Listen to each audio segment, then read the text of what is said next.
समस्त जन कल्याणे निरतं करुणामयं नमामि चिन्मयं देवं सद्गुरुं ब्रह्मविद्वरम् वसुदेवसुतं देवं कंसचाणूरमर्दनं देवकी परमानन्दं कृष्णं वन्दे जगद्गुरुं कृष्णं वन्दे जगद्गुरुम्.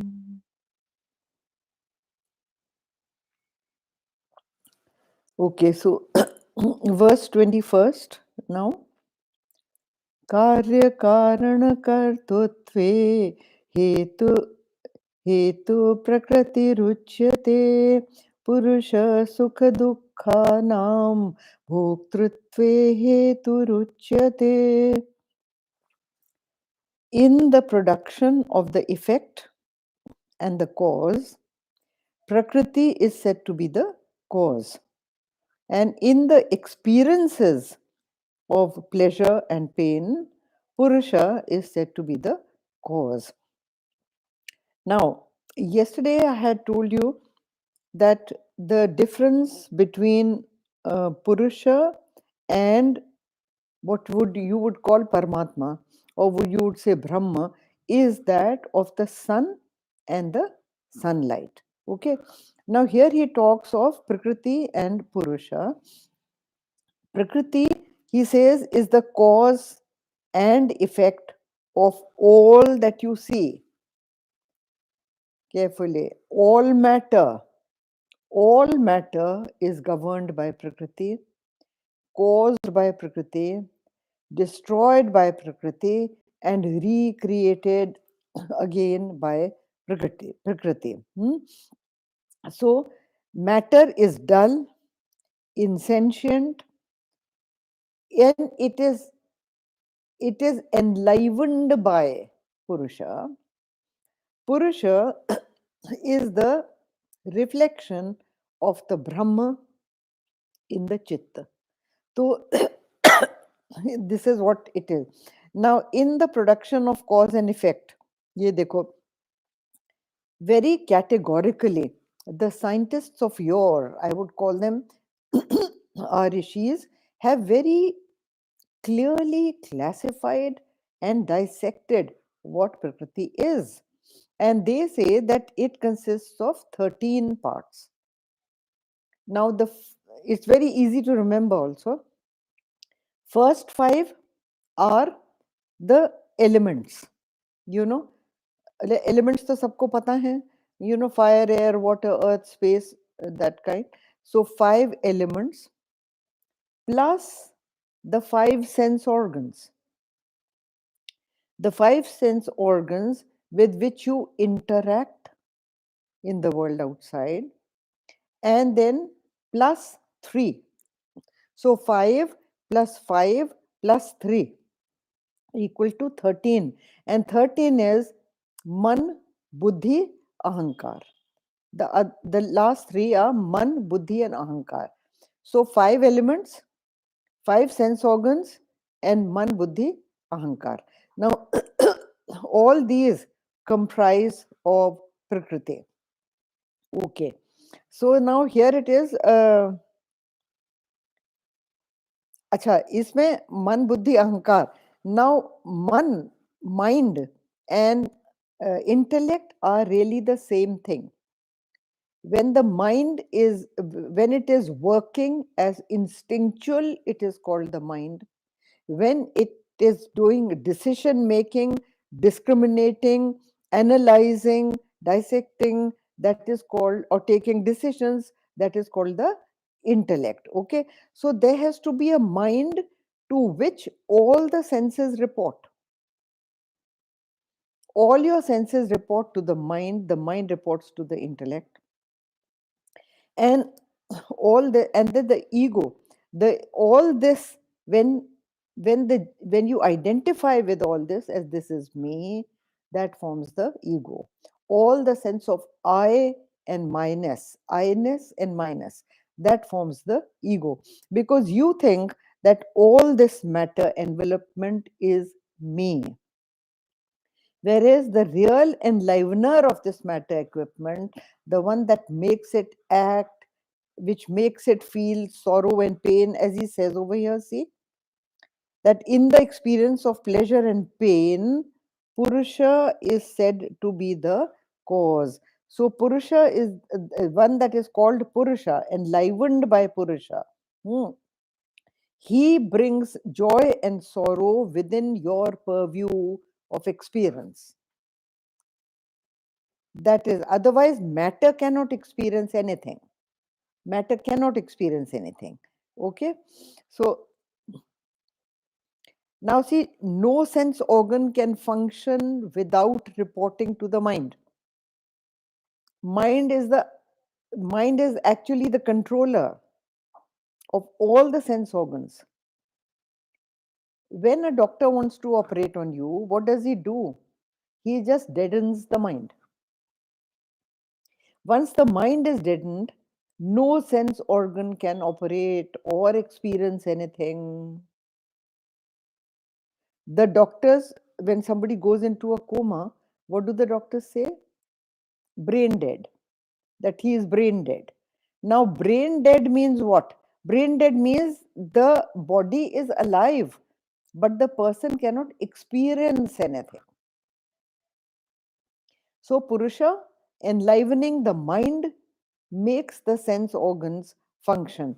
Now, this whole thing, just see that how clearly, how interestingly these scientific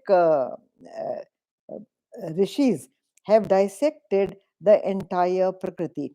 Because all your body, as well as all the objects that you see in the world, are combinations of just this elements and how the sense organs perceive the elements. तो उसके जो अलग अलग divisions हैं, अलग अलग combinations हैं, and they compose Prakriti. Anything and everything that you see is a combination of the different proportions of the 5 elements. Nothing in the world is apart from these 5 elements, isn't it? All matter, no matter what it is, has come through these 5 elements, is a different combinations of these 5 elements, including your body. So Prakriti is the cause of the world outside, the world of matter, and yeah, and for you to be able to perceive it and feel it, your ego comes into play. That ego is only enlivened by Purusha. So that will make you feel the pain and the pleasure and everything.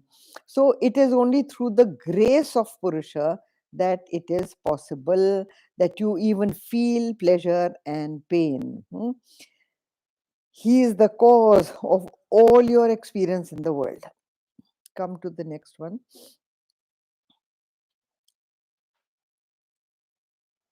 Purusha prakritistho he bhungate prakriti jan gunan karanam guna sangosya sadasadyo nijanmasu.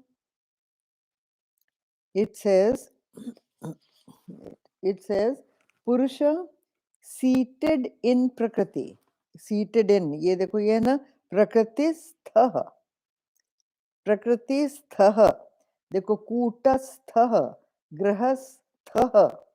All these words which end with sthah means positioned in, stationed in, sitting firmly in. That is what it means. Grahastha, the one who stays in the house. Householder, you say in English, right? So the one who is positioned in the house is grahastha. Anything that remains in one place is called stha. The word stha comes in. So Purusha Prakriti stha. So Purusha stationing himself in Prakriti, he enjoys the gunas through Prakriti. देखो, Purusha seated in Prakriti experiences the qualities born of Prakriti. Qualities, gunas, born of Prakriti. Okay. Attachment to the qualities is the cause of his birth in good and evil wombs. Now, attachment to the qualities. I am great, I am educated, I am powerful, I am physically strong, I am mentally capable. All these, what you feel, are your thoughts, and your attachments to things are the cause of the individual, and all these build up your past. All your likes and dislikes and your attachments build up your past. And according to that, you go to different wombs. The jiva goes to different wombs to experience different kinds of things. As Gurudev used to say, that if your desire, if your attachment is only to food and sleep, that you only want to eat and sleep, then your next womb that you go into will be mother pig, cow or so, cow or so. See, so this kind of a thing. So all your attachments, you should be very careful with what your mind attaches to. If you are a sadhak, you have to be very careful for that, because whatever you keep doing in life, uska sanskar ban jata hai. Sanskar means that there are traces of that thing in your mind, and the stronger the trace in your mind, the harder it becomes, and those are called vasanas, your desires of what you want to do. If somebody has been a beggar in this life, begging is of various kinds. It's not only the beggar on the street जो पैसा मांगता है. Begging can be of any kind. You can be begging for love. You can be begging for power. You could be begging for position. You could be begging for whatever. So you see, the thing is that whatever is your attachment to, that is the cause of his birth in good and evil wombs. And that is why they say the quality of your mind determines the reflection.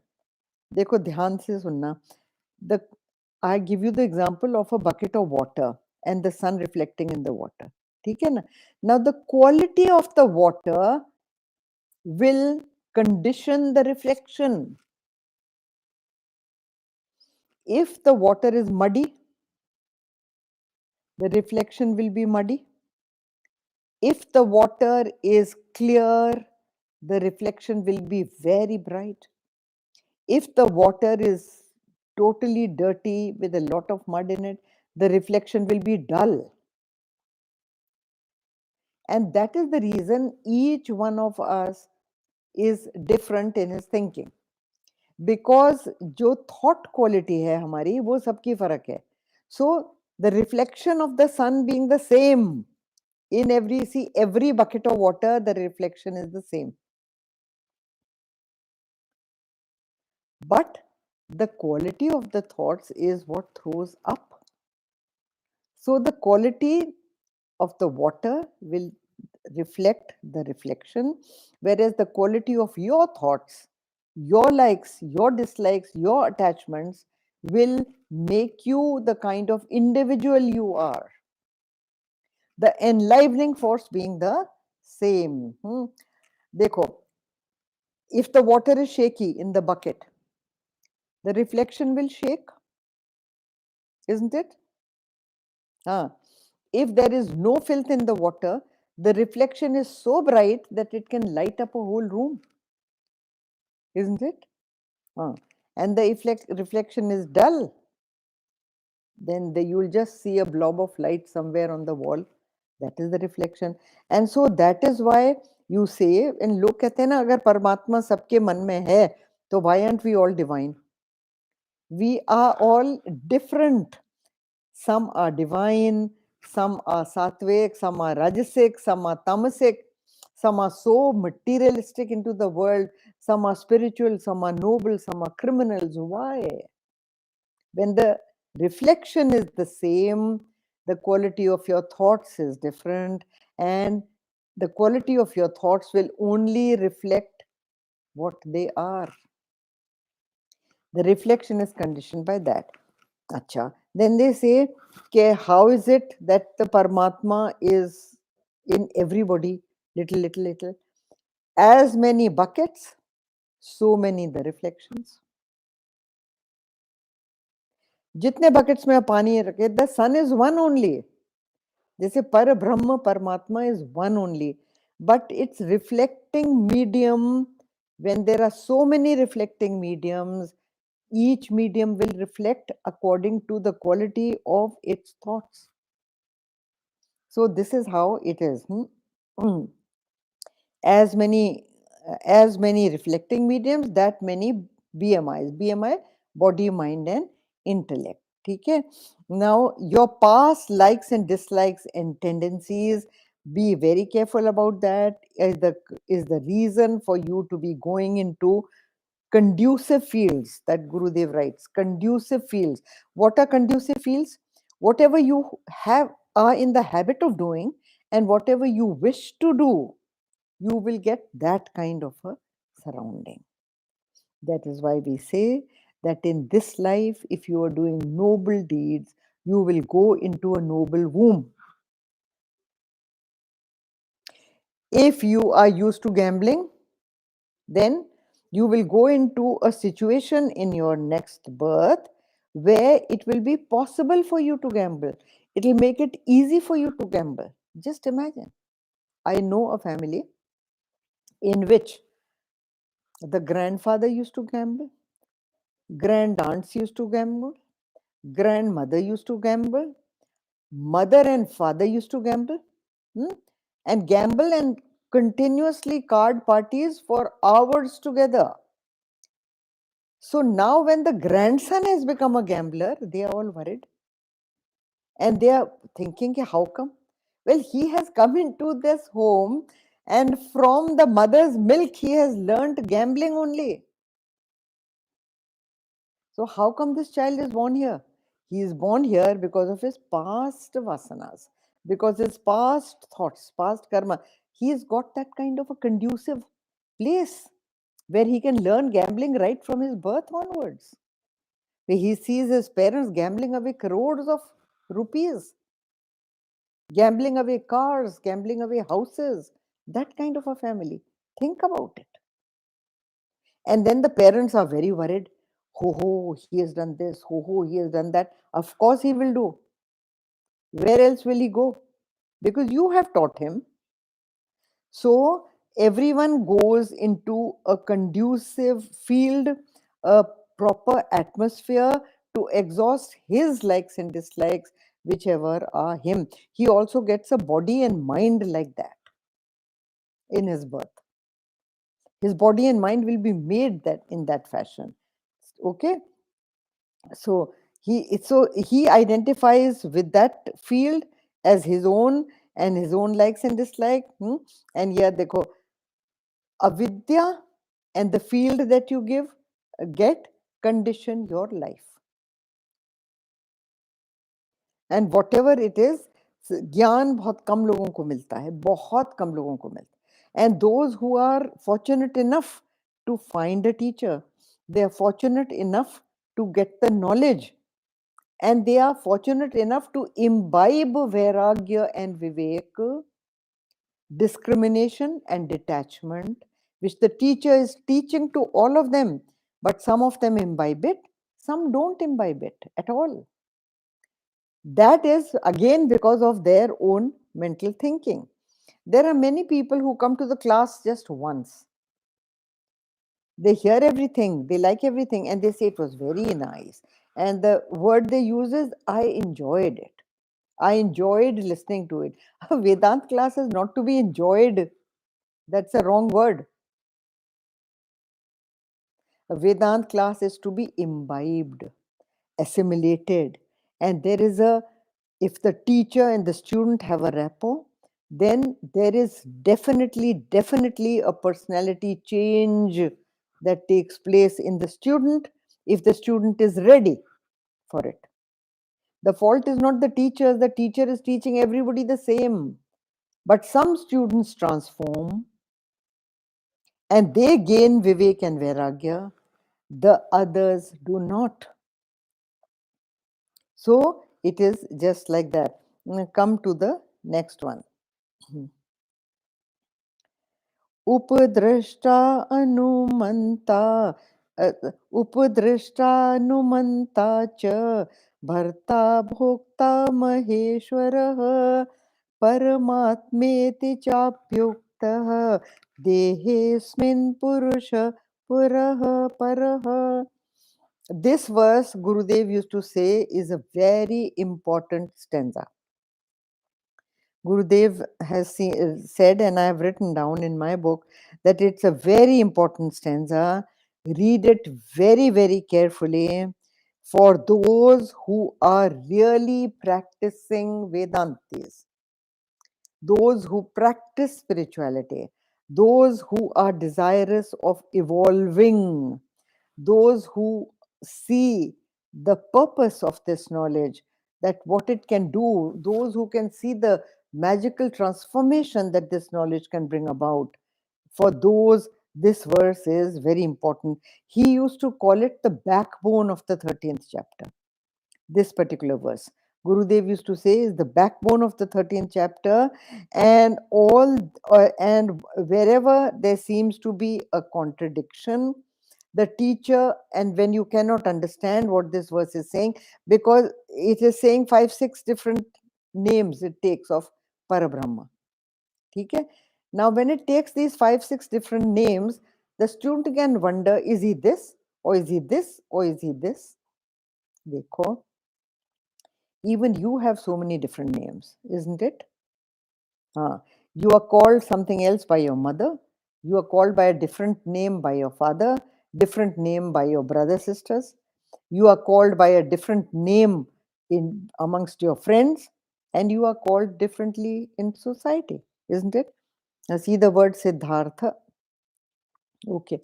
Now, some people say the whole Siddhartha, and some people lovingly, when they are called in the family, will be called Sidhu.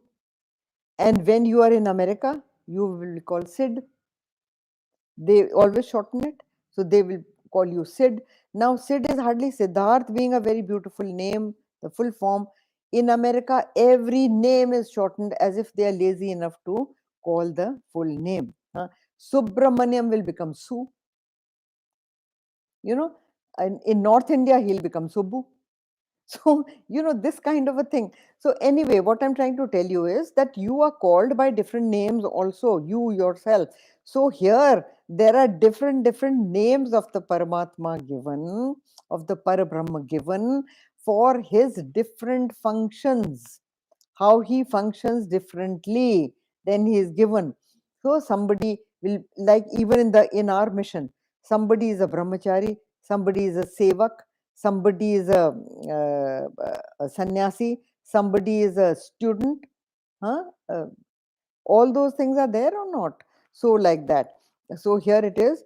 Dekhiye, the Supreme Purusha in this body is also called the spectator, the permitter, the supporter, the enjoyer, the great Lord, and the Supreme Self. कितने सारे नाम. They are all the names of पर ब्रह्म. ठीक है ना? हाँ. So यहाँ पे देखिए क्या क्या है. पहला तो let us take उपदृष्टा. दृष्टि, दृष्टि तो all of you know ना. दृश्य and दृष्टि, seer and the seen. So here upadrishta means the spectator, the one who is a looker on, the one who is seeing. Okay. Now Gurudev used to say that if you, all these things have a decreasing ego calculation. Now how it is? Spectator is, the Lord becomes only a spectator if a human being is functioning with 100% ego. Carefully. He is only a spectator in that body where the individual is functioning in the world outside with 100% ego. And you are working, you could be a Ravan, you could be a Hitler, you could be a Mao Zedong, you could be a Xi Jinping, you could be a Putin, anything. But if you are working with 100% ego, then Gurudev used to say, he respects your right to choose, and he respects you. Gurudev used to say, your constitutional right. He used to say, he respects your constitutional rights to choose to damn yourself. And he allows you to damn yourself. He remains a spectator. He remains a upadrishta. This is 100% ego. Okay. When you come, supposing your ego is a little less and it becomes 80% ego. ठीक है, तब क्या होता है? He becomes anumanta. Anumanta means he sees what you are doing, but he manages to give you the permission to do whatever you are doing. He does not interfere. Anumanta, he gives you the permission to do. Why? उसमें क्या होता है? देखो, to which class do these people belong? They are the people who, whenever they are doing something wrong, they first justify it with their intellect. They justify it to themselves with their intellect, and then they do it. This is when the Lord is Anumanta. 80% ego. The Lord interferes a little bit, telling him कि देखो भाई ये तो गलत है, ये तो wrong है, don't do it. But you still find excuses in your intellect to do it because you want so much to do it. So then the Lord becomes a Anumanta. उसका next क्या है? Permit. हाँ, Gurudev used to say this is 60% ego. When you function with 60% ego, and you ask, some people are very interesting. They ask the Lord's permission कि जी मैं ये कर लूं, आप हाँ कहें तो मैं करता हूं. They will go to the temple. They will seek permission from the Lord. So the Lord is always standing with this Abhay Mudra over there. And the Lord becomes he becomes a person who just nods his head and says, Tathastu, you wish to do it, go ahead. Do it, you wish to do it, go ahead. So in the affirmative, the Lord is in the affirmative. अच्छा, उसके बाद 40% ego. You have surrendered 60%, but 40% ego रह गया है. Then he becomes the supporter. The Lord becomes a supporter for you to act. And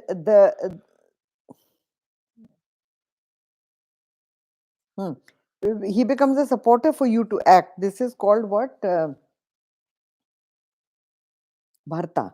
He is a support. Support means he allows you to do, he supports you, he gives you the material to do it also. He gives you the material to do it. And the Bharta, so the Bharta is the person who is doing good in the world outside, because uska 40% ego reh gaya, 60% ego nahi hai. He has surrendered to the Lord. So such a human being is generally, these social service people, people who like to do seva, people who want to do good to the world, charity givers, all these people come under this Bharta category, where he keeps filling your cup of resources from behind. Gurudev used to say, okay, he will always give you means to do that. I know somebody who's very, very charitable, very extremely charitable. और उतना ही उनको भगवान देता रहता है. वो जितना दान करते हैं, उतना उनको और मिलता चला जाता है. जितना दान करते हैं, और मिलता चला जाता है. There are some people who are very helpful to others, because they think that my life, the purpose of my life is to serve society. So they are very helpful. Wherever they find an opportunity to help, they help that person. Even at the cost of suffering themselves, they help. ऐसे लोगों को भगवान वो positions देता है where they can help others. They can do good to the society. So not that he has gained that position, उनको वो opportunities आती जाती हैं कि आपको हम ये पोजीशन देते हैं where you can help, आपको वो पोजीशन देते हैं where you can help, you know, so this kind of thing keeps on happening with those people. hmm? अच्छा, फिर so the Lord aids them in their activities. That is what Gurudev writes, that he aids them in their activities. Like Gurudev gave an example of Mahatma Gandhi. Mahatma Gandhi was nothing. He was just from an ordinary family and became a lawyer and went through all kind of struggles in his life. But his intentions were noble. His intentions were to serve society. His intentions were just hmm, and charitable. So the Lord kept on enabling him. Do you see that? If you see Gandhiji's life and history and all that, you will see that the Lord enabled him to do what he did, supporting him totally to do what he did. Gandhi never gave money to people to do what he was saying, but the Lord gave him that strength of character which people almost worshipped. He came into the category of a Mahatma, and there was so much power in his speech, which was supported by truth. So, Bharta is the support that the Lord gives. So he gave that much of power in his words that people did noble actions which benefited all society, whether he was in Africa or in India. So that was the enormous support that is Bharta. Okay. अच्छा, उसके बाद क्या होता है? When you are entirely dedicated to the Lord, only 20% of ego comes up now and then, just a little bit of ego. Otherwise, 80% you have totally surrendered to the Lord. That person becomes yoga yukta. Gurudev writes, Nitya Chaitanya Swarupa. He seems to be Maheshwara himself. Such a person who has very little ego left. His whole life's purpose is only working and serving for others, doing noble actions. There is nothing for himself that he takes. Such a person almost seems like Narayana. He's the grace of the Lord shines through him. You can see people like this. You know, जो बड़े बड़े संत महात्मा होते हैं, they come into this category only. बड़े बड़े संत महात्मा, all into this category. Their whole life is nothing but service, nothing at all, but uplifting people, helping people, and service to society. So ये आते हैं in 20% में. Okay. Now see, uh, if they are totally yoga yukta, you know, totally, there is not even 1% of ego left in him, then he becomes the, ये last में क्या है? हाँ, भोक्ता Maheshwara. He becomes the Lord himself. Any sankalpa that comes into his mind fructifies. Anything that he thinks of which will happen. Any word that he utters, वो होगा. Have you seen people who go to these Siddh Purushas and say, आप एक बार अपने मुंह से कह दीजिए, आप एक बार बोल दीजिए, आप बोलेंगे तो हो जाएगा. Because you know what they say, when such a big Mahatma, only the Lord functions through him. Every sankalpa that comes into his mind is the Lord's sankalpa. The Lord wants that thing to happen, only then it will come into his mind for it to happen. तो ये जो होते हैं सिद्ध पुरुष जिसको आप कहते हैं, नॉट साधक्स, सिद्ध पुरुष जो होते हैं, they are the only ones who come into this category of a realised master. In English, you call them a realized master. See, this whole thing that he is called a Parapurusha. Purusha Paraha. Dehesmin Purusha Parasha Paraha. परमात्मेति चाप युक्त, तो परमात्मा से युक्त एक हैं और एक हैं जो के पर पुरुष बन जाते हैं. They, even the Bible, they have no ego left, absolutely none, zero. So they become a conduit for the Lord to function. Through them, the Lord functions.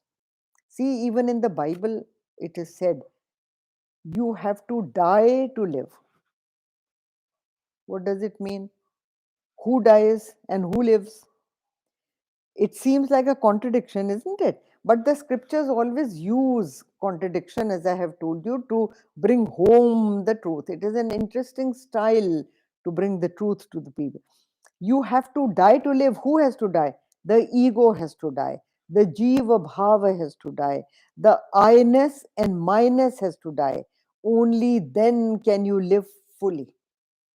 Only then can you live completely joyfully, with not a trace of sorrow, not a trace of any kind of depression, not a trace of any kind of me and mine in you. And this is only when you totally live as Paramatma.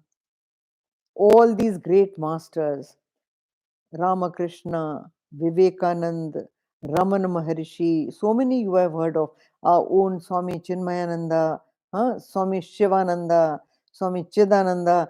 All these people are realized souls. They are realized masters. And believe me, India has so many of them.